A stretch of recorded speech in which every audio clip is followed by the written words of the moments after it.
A freada súbita a fez levantar a cabeça de repente. Era uma parada imprevista e a plataforma da pequena estação estava repleta de gente. Todos olhavam na mesma direção. Os passageiros ao seu redor estavam todos grudados às janelas.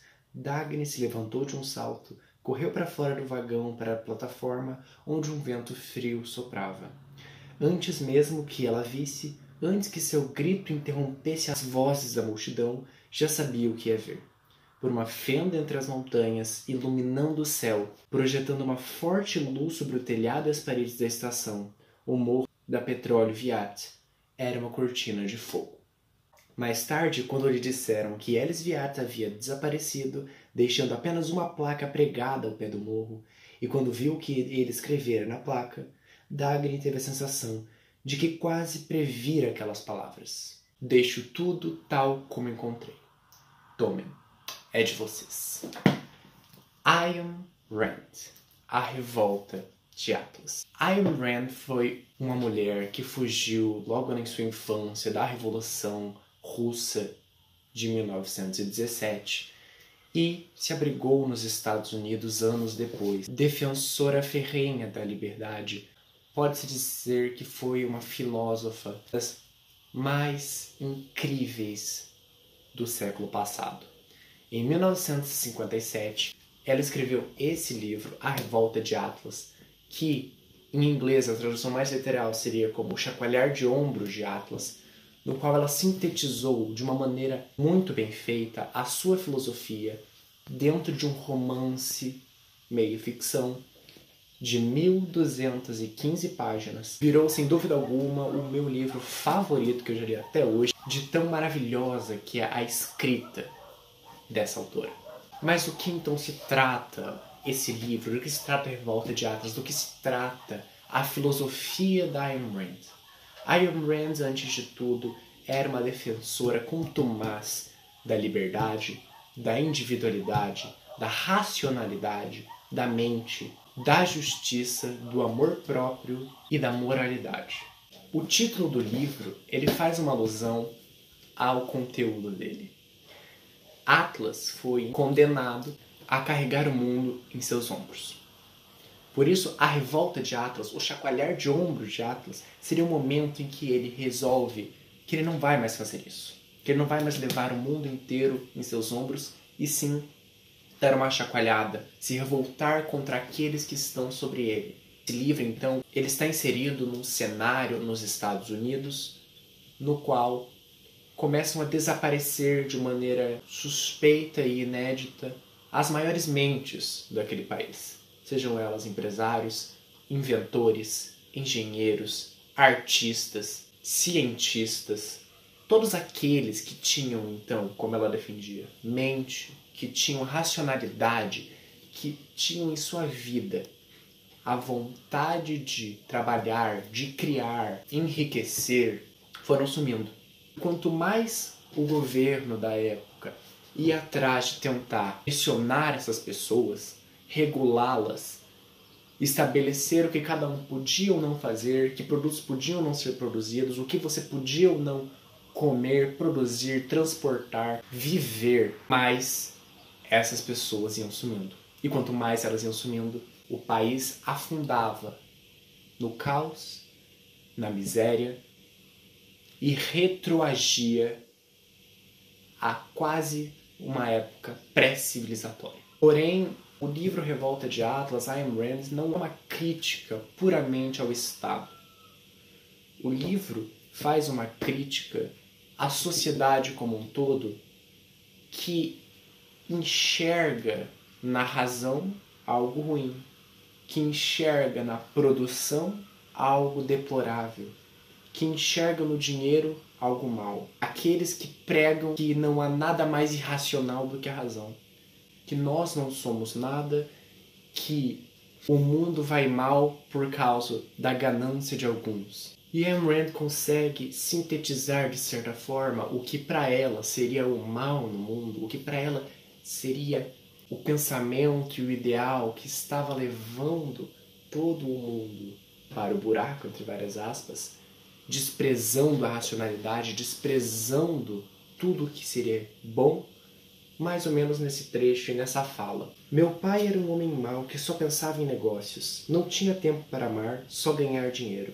Meus irmãos e eu vivíamos um plano diferente. Nosso objetivo não era para fabricar latas velhas, e sim fazer o bem. Implementamos um plano sensacional na fábrica. Foi há 11 anos. Fomos derrotados pela natureza gananciosa, egoísta, vil e animalesca dos homens. Foi o eterno conflito entre o espírito e a matéria, entre a alma e o corpo. Eles não queriam renunciar a seus corpos, que era tudo o que pedíamos a eles. Não me lembro daqueles homens, nem quero lembrar. Os engenheiros? Acho que foram eles que causaram a hemofilia. É isso mesmo, hemofilia. A perda lenta e gradual de sangue que é impossível estancar. Fomos os primeiros a assumir. Eles nos abandonaram, um por um. Nosso plano? Colocamos em prática aquele nobre preceito histórico, de cada um de acordo com sua capacidade, a cada um conforme a sua necessidade. Todo mundo na fábrica, desde as faxineiras ao presidente, recebia o mesmo salário, o mínimo necessário. 2 vezes por ano todo mundo se reunia e cada um dizia o que julgava ser suas necessidades. Votávamos e a vontade da maioria determinava a necessidade e a capacidade de cada um. A renda da fábrica era distribuída segundo o decidido na votação. As recompensas se baseavam na necessidade, as punições na capacidade. Aqueles que, segundo fora determinado, tinham maiores necessidades, recebiam mais. Aqueles que não haviam produzido tanto quanto ficara decidido que eles eram capazes de produzir, esses eram multados e tinham que pagar a multa, fazendo horas extras sem pagamento. Esse era o nosso plano. Baseava-se no princípio do altruísmo. Exigia que as pessoas fossem motivadas não pelo lucro pessoal, e sim pelo amor fraternal.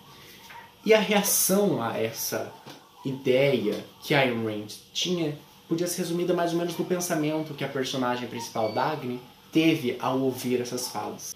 Dagny ouvia uma voz fria e implacável dentro de si que dizia: lembre isso. Não esqueça nunca. Não é todo dia que você pode ver o mal em sua forma mais pura. Então, essa ficção, se é que podemos chamar assim, acontece numa sociedade no qual o que era valorizado não eram as capacidades, e sim as necessidades. Qual é o problema, então, de valorizar-se a necessidade? Qual é o problema, então, desse altruísmo, como dizia a personagem? Bom, as necessidades, como foi demonstrado por um funcionário que trabalhava nessa empresa, são muito variadas. Como é que uma assembleia com milhares de pessoas podem dizer qual a minha necessidade? Como é que uma assembleia com milhares de pessoas pode dizer que a necessidade do outro era melhor do que a minha? Então, o personagem dizia que foi decidido que a filha de um dos funcionários tinha que implantar os dentes de ouro nela, porque aquilo ajudaria a ela não ser tão impactada no rendimento escolar dela por ela ter problemas nos dentes. E aquilo foi acatado. Enquanto isso, toda a população de trabalhadores daquela fábrica via-se a cada dia com mais raiva um dos outros, porque sabia que se o parente de um ficasse doente, se aquele um resolvesse que tinha uma necessidade nova, resolvesse trazer mais parentes para viver lá, cairia na costa dos outros ter que trabalhar mais para atender as necessidades daquela pessoa. Se você olha para as capacidades de cada um, as capacidades sim são delimitadas. Podem crescer, podem diminuir, mas são delimitadas. O que leva à produção de bens, de serviços, são as capacidades. Se eu tiver mais capacidade, eu produzo mais, as pessoas são mais ricas. Necessidade, por outro lado, é algo absolutamente subjetivo e é o que dá para ver nessa frase. É o que dá para ver nesses pensamentos. Você pode decidir que a sua necessidade é ter 3 casas. Que a necessidade de todo mundo é ter um celular, internet, uma casa, um emprego, poder comer em restaurantes nos fins de semana. Não importa, entre aspas. Porque se não há capacidades que consigam nutrir essas necessidades, se eu olhar apenas para a necessidade e condenar a capacidade do outro lado, como foi dito aqui, as pessoas eram obrigadas de acordo com sua capacidade, mas elas não ganhavam nada por isso. Se você condena a capacidade, você diminui a produção que vai lá nutrir as necessidades. E por outro lado, você aumenta as necessidades arbitrariamente. Não tem como dar certo um pensamento desse tipo. Não tem como você olhar apenas para necessidades e não olhar para as capacidades. E era esse pensamento que era defendido nesse livro. O que acontece quando você olha apenas para necessidades e despreza as capacidades? A produção cai, ou mesmo fica igual. Porém, como as necessidades agora são mais plásticas, e como quem decide isso é uma maioria, é um governo ou algo assim, aqueles que têm influência, que têm amigos em Washington, como é muito dito aqui, conseguem tudo o que querem. Daga, ele trabalhava numa empresa ferroviária, o irmão dela era o presidente da empresa. Ele tinha amigos em Washington.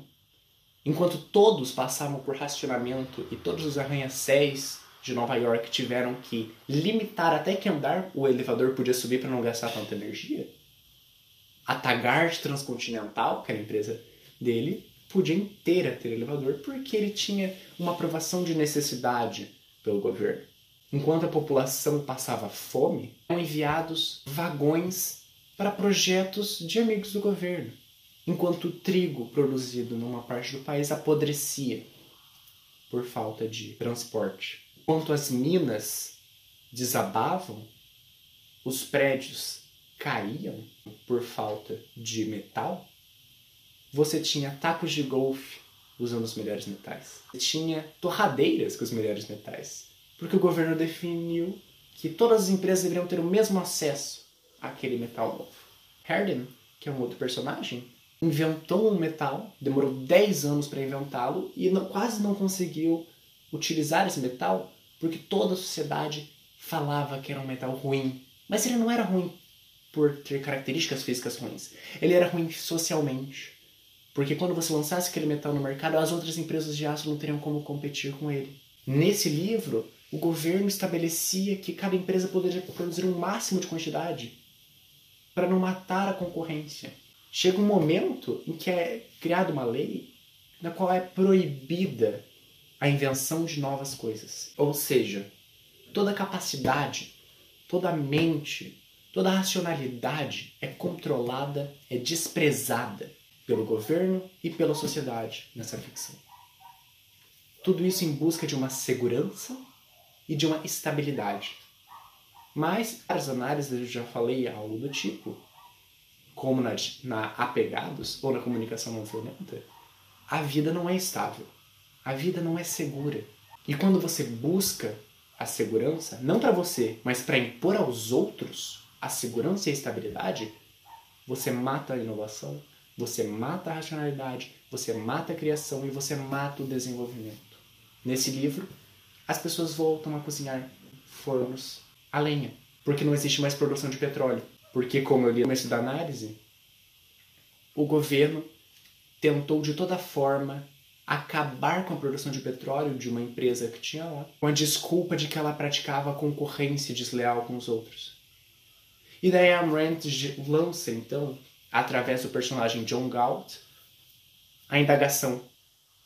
Bom, se nós estamos aqui sendo sacrificados todo dia para manter esses saqueadores, e se nós entrarmos em greve? E se nós sumirmos? O que os saqueadores farão? Quem será a próxima vítima dos saqueadores? Aqueles que representam então Atlas resolvem se revoltar, chacoalhar seus ombros e sumirem. Resolvem dizer, se nós somos o problema, se nós somos maus, se a nossa busca por dinheiro, por individualidade, pela racionalidade é ruim, não seja por isso. Não faremos nada então. Um outro ponto é a noção de que você é responsável por você mesmo. Que você deve amar você mesmo.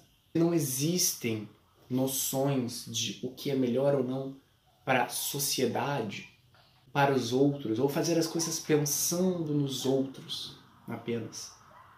Ayn Rand defendia a total busca pela sua felicidade.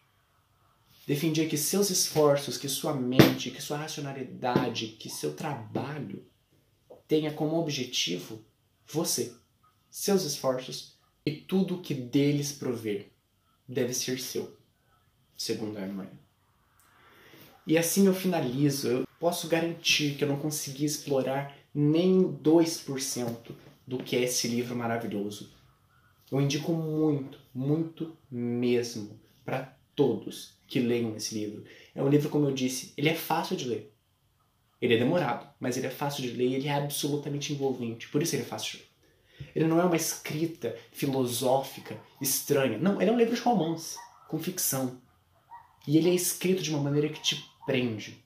E eu finalizo, então, emitindo um trecho desse livro, que é a promessa que todos aqueles que representavam Atlas, todas as vítimas dessa distopia, ou quiçá do nosso mundo, deviam entoar ao entrarem na terra onde eles se escondiam. Eles faziam o seguinte juramento: juro por minha vida e por meu amor à vida que jamais viverei por outra pessoa, nem pedirei que outra pessoa viva por mim.